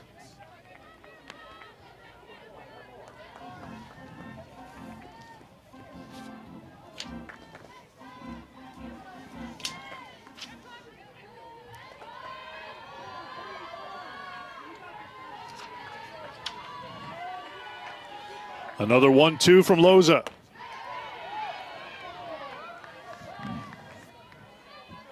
And those are the types of pitches that I'd like to see just a little bit closer to the strike zone out of Loza. That one way up and away. You're not going to get anybody to chase and bite at that pitch. So it's almost like a relief on the batter's shoulders when you throw it that far out of the zone because they're just not going to bite at that one. Swung on and a single to center field. It bounces off the center fielder, St. Clair, and the throw goes in the second. A clutch spot for Mackenzie Puckett. The senior was 0 for her last 23, but she comes through with an RBI single for Georgia.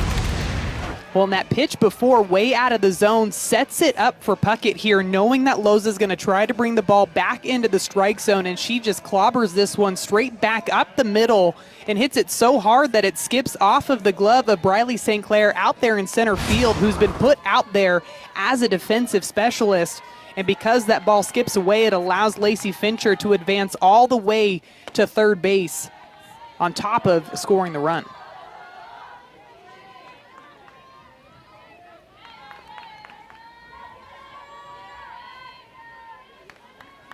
Here is Kearney. Has grounded to short twice.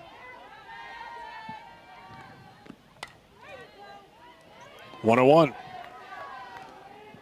That's one of those cases where I don't know if it's going with your gut. Maybe there was something that Georgia saw in batting practice this week, but somebody who was struggling at the plate, 0 for her last 23, gets put up in a pinch hitting spot in a critical game for Georgia and comes through with the RBI. Kearney follows up, hard hit to second. Cook throws it to Leilua to retire the side. Georgia gets one back, heading to the bottom of the fifth, 4-2 Mississippi State.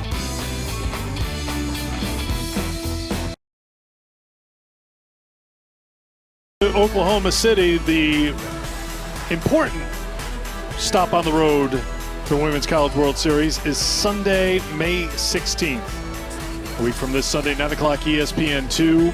It will be the selection show. We'll find out the field, have the regionals all set. Great to have postseason back. It'll start with the SEC tournament and continue right on to the NCAA tournament.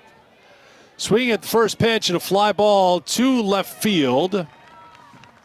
So one pitch, one out as Leilua is retired. They're heading to the bottom of the seventh in Gainesville, Texas A&M on top of Florida, 3-2. But as we've seen throughout the season, that's right where Florida wants you sometimes. Well, especially Florida is notorious for come-from-behind wins against Texas A&M. If you think back to, what was that, 2018 with Jordan Matthews with the walk-off home run to send them to the World Series in the Super Regional. That one, I think, still stings some Texas A&M fans around the country.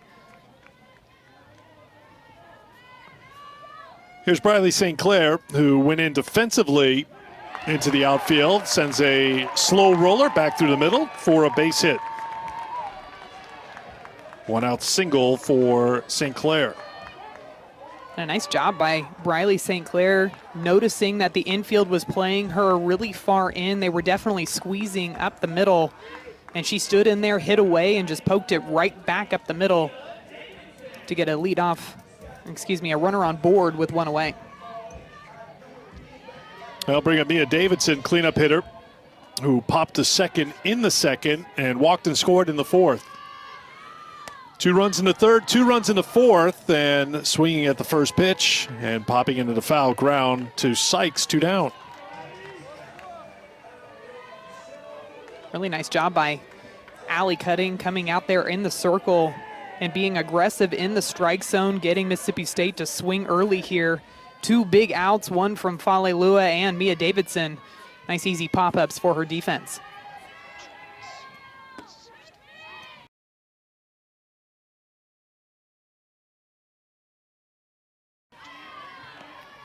There's strike one to Addison Purvis, who has flied out to left twice. Britton Rogers started for Georgia, went 3 1/3, gave up 3 hits, 4 runs. They were earned, 3 walks, 2 strikeouts.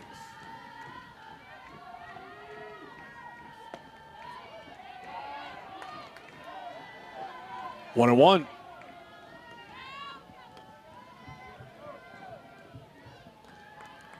Purvis making her 13th start for Mississippi State here this evening. Down to the count 1-2.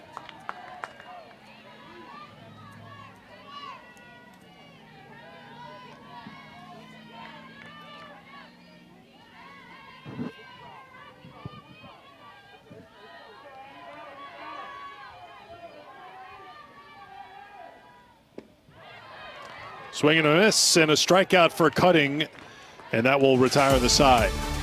On to the 6th inning in Starkville, 4-2 game.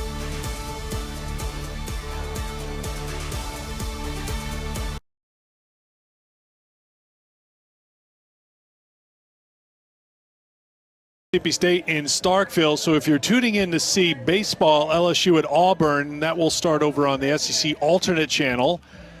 And then once we're done with softball, we'll join the matchup at Auburn. Mississippi State winners of 4 straight games and 7 of their last 10. They have put it together here late in the season, took the last 2 games of the South Carolina series, swept a doubleheader Wednesday from Tennessee. Now trying to keep it going against Georgia. Sydney Chamblee.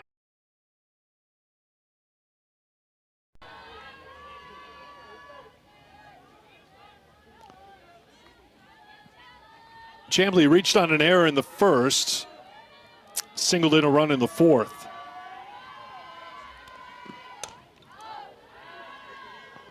And Chamblee's somebody who's really starting to come on strong as the season goes on.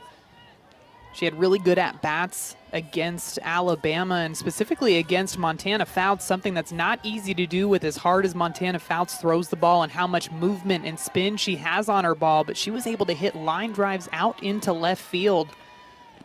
Just really solid at-bats from the young freshman.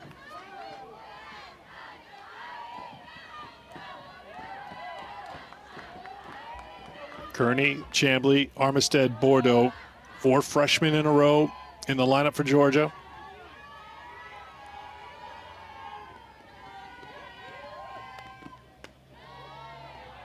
Up and in from Loza. Aspen Wesley got the start, went the first 4, gave up 3 hits, 1 run, walked 2, struck out 1 through 66 pitches in making her first start since April the 13th. First start against an SEC team since March 14th. Fouled off, it's 3-2. Well, the Florida Gators have done it again. After falling behind 3-0 to Texas A&M, they have walked it off in Gainesville. Charla Eccles with a walk-off 3-run homer to give Florida 5-3 win over Texas A&M. Called strike 3. Loza gets the strikeout. Chamblee's retired. 1 away. I think that walk-off win from Florida was just about as pretty as this changeup that we just saw out of the hands of Alyssa Loza, pulling the string, dropping it in there for Loza's 2nd strikeout on the night. Both of them have been on that changeup.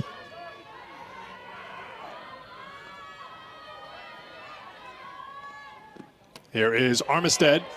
Tried to check, and she did. Ball 1. Now You look Florida. at that Texas A&M Florida game, and Sure. the walks just really come back to bite you, and we've seen that happen so far in this game. The free passes, these teams have been able to take advantage of them. And you look at Florida in that 7th inning, set up perfectly exactly where they wanted to be. Cheyenne Lindsay in the 9-hole, starting off the bottom of the 7th with a leadoff walk. That brings up Hannah Adams, who then walks and sets the table for Charla Eccles to come up and win the ball game, and does exactly that. And that's where these teams really need to hone in on those free passes and limiting them when you're going up against tough competition. 1-2 now to Armistead. So that keeps alive Florida's hopes for claiming a share of the SEC regular season championship. They need to win Saturday and Sunday as well.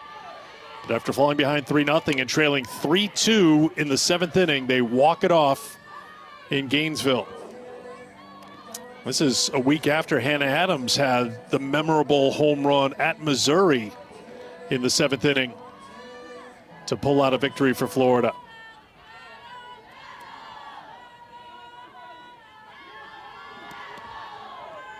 One down here in the 6th.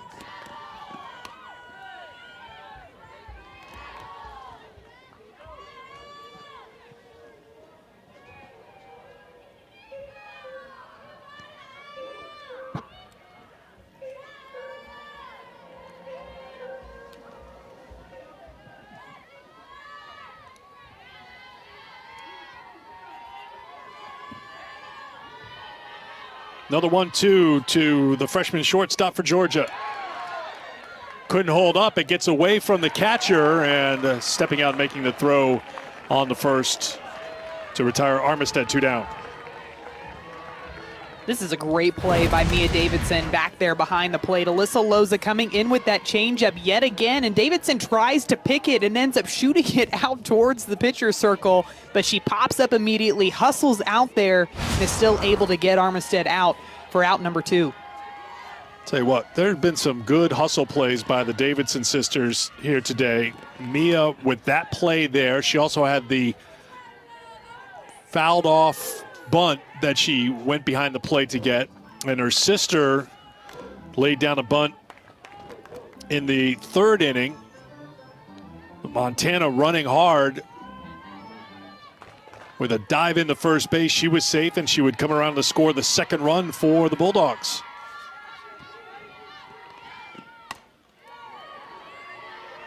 Line drive, fair ball to left field. Peyton Bordeaux with her first hit of the game, comes with 2 down in the 6th. And a nice job by Bordeaux after watching her teammates strike out on changeups to start off this inning. Able to make an adjustment in her at-bat, get her barrel underneath the ball, and lift that ball out into left field for a base hit.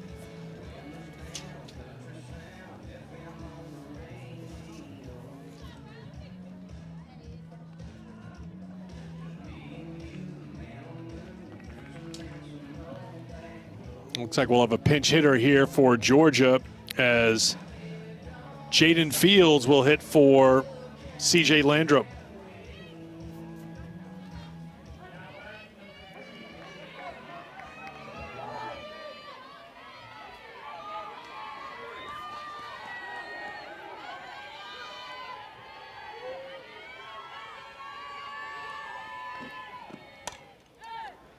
Fields fights off the first pitch, fouls it off for strike 1. I think that Jaden Fields is going to be one of those players that will forever be known for that win and her hits that she got against Oklahoma earlier on this year. Of course, that big home run ended up missing home plate, so it gets ruled a triple, but you got to love the game of softball.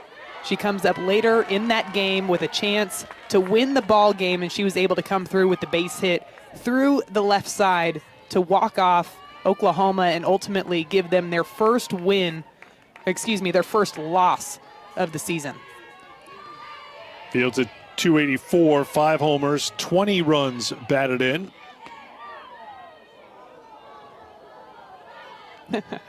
Mia Davidson trying to play that one off a little bit back there behind the plate. Looked like her front cleat got stuck on that one, and she turned it into a bit of a dance move shuffle.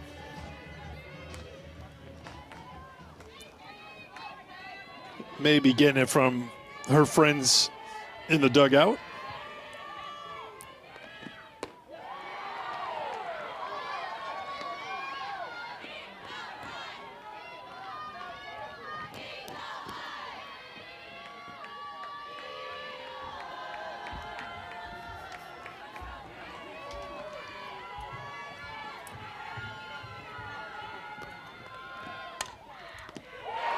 Slapped, grabbed by the first baseman.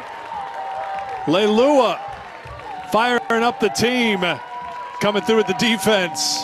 4-2 Mississippi State.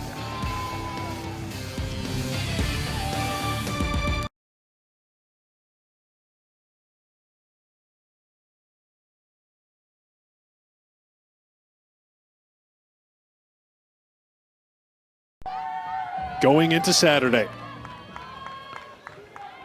Bottom of the sixth here for Mississippi State. Cook to lead things off. And takes a called ball one from Allie Cutting.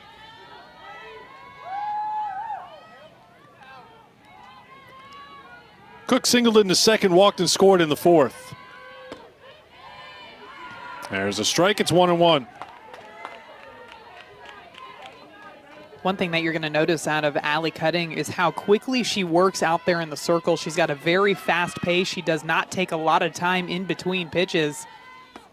And sometimes that can throw hitters off of their rhythm when they're used to taking a lot of time. You'll notice that Paige Cook takes several steps out of the batter's box. That's something that batters have to adjust to, as well as the timing and the rhythm that pitchers have in the circle.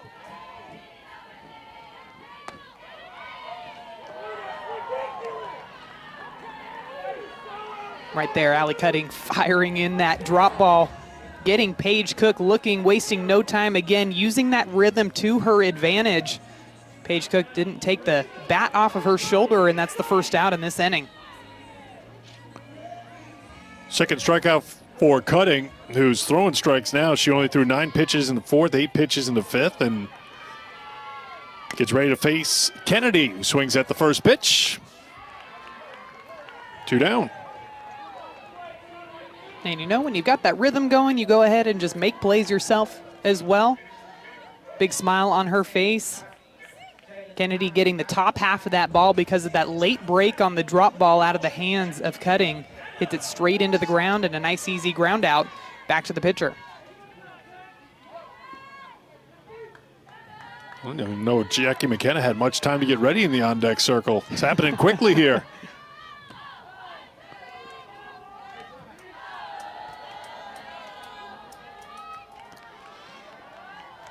McKenna had the big hit, pinch hit single, scored 2 runs in the fourth inning. That's the difference right now with Mississippi State on top. That's a foul ball. It's 1-1.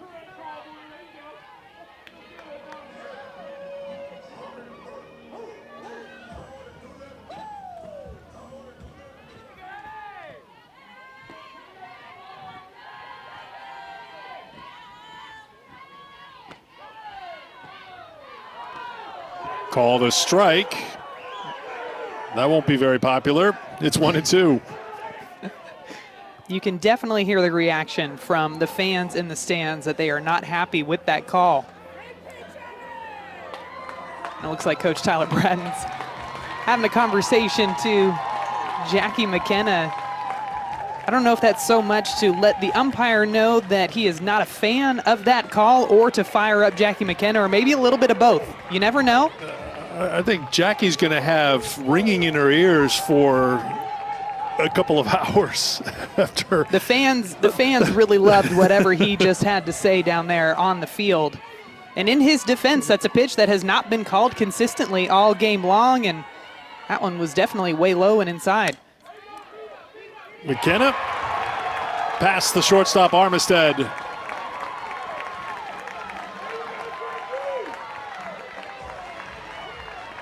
And as a shortstop, that is a play that has to be made. You've got a drop ball pitcher in the circle. You know her job is to go out there and induce a lot of ground ball outs. This one off the end of the bat of Jackie McKenna up at the plate. A nice easy ground ball, and it just skips right underneath the glove of Ellie Armistead at shortstop and allows a 2-out base runner to reach safely. So Quinn will run for McKenna. Madison Shipman was an All-American shortstop in their days at Tennessee. If I told you that was scored a single, what would your reaction be? That is 100% going down as an error in my scorebook. I will say that. and I think if you would ask Armistead, I think she would say she should have that play. Oh, great job coming on. Kuma, little awkward dive, but she got there to retire the side. Last chance for Georgia, heading to the 7th. They're down 2.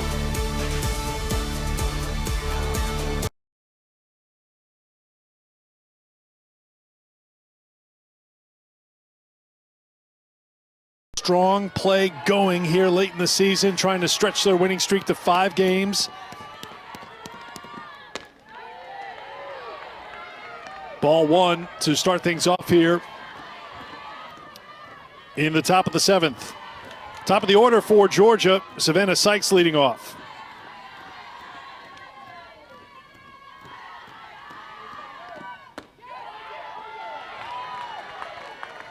One and one. And if you're Georgia, this is exactly the part of the lineup that you want up in this situation. Your team is down by 2 runs. You have your leadoff batter to start off here in the top of the 7th inning. This is exactly what you want to see. And obviously for Sykes here, she cannot win the game on just one swing because there's nobody on base. So her job is to try to reach base safely to set the table for the batters behind her.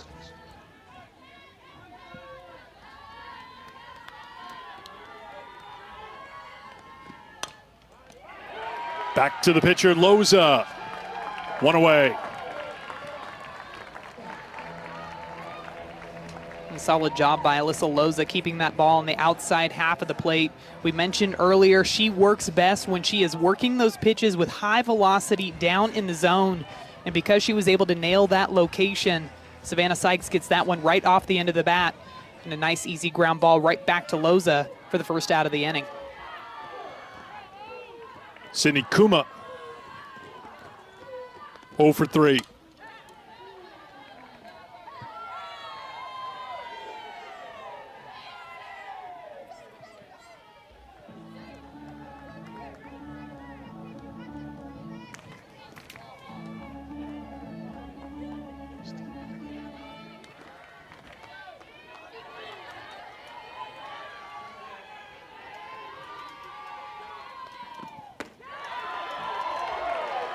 Oh and 1, 0 and 2.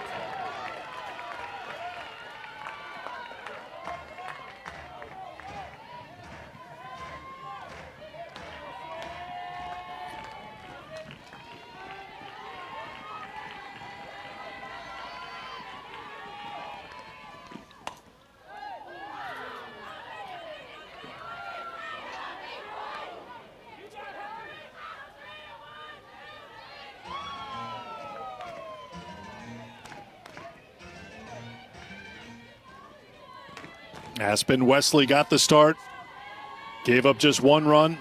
Loza came on in the 5th, gave up a run. 1 and 2. Loza really working that inside part of the plate hard to Sydney Kuma. It looked like on one of those foul balls, Kuma kind of stepping out a little bit to allow her hands to stay inside of that inside pitch. There again, another foul ball over to the left side, and Loza still trying to work again the inside part of the plate. These Georgia batters have a lot of power, so you really got to be careful on that inside pitch. If you leave it too far over the heart of the plate, they are going to make you pay for it.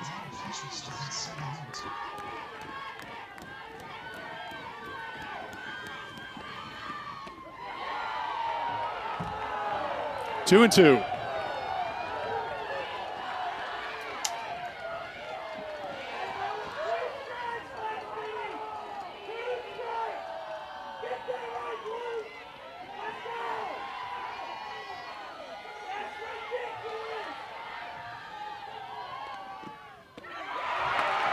Changeup swung on and missed, 2 down.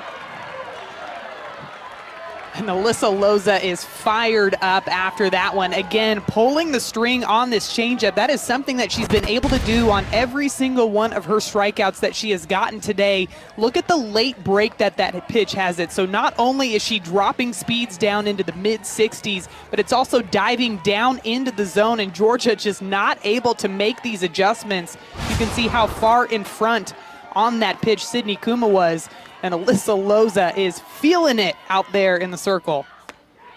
4th strikeout for Loza, and here is Lacey Fincher, who's been aboard all 3 times here today. Walked in the 1st, doubled and scored in the 4th, walked again in the 5th.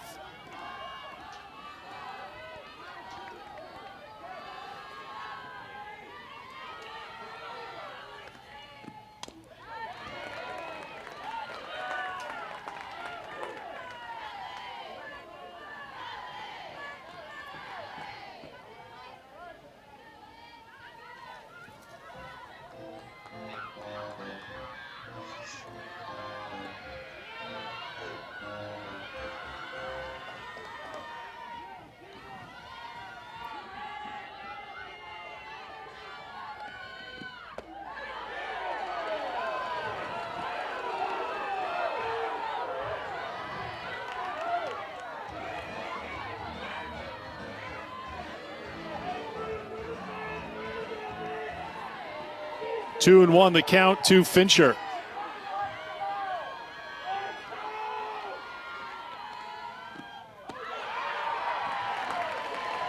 Georgia's down to their final strike.